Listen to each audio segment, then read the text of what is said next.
আসসালামু আলাইকুম ভিউয়ার্স, আপনারা যারা ত্রাণ তহবিলে ত্রাণ ডোনেশন করতে চান তারা বিকাশের মাধ্যমে আমরা সরাসরি অথেন্টিক মাধ্যমের কাছে দিতে পারি। অনেকেই এখন দেখা যাচ্ছে রাস্তাঘাটে বাক্স হাতে নিয়ে চাঁদা তুলতেছে।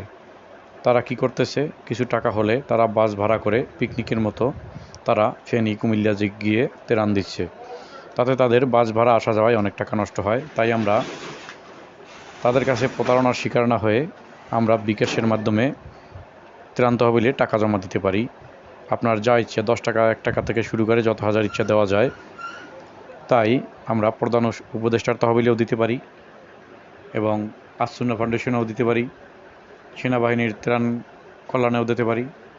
এখানে অনেক ডোনেশনের জায়গা আছে, কিন্তু বর্তমানে প্রধান উপদেষ্টা এবং আসুন্না এবং সেনাবাহিনী এই তিনটি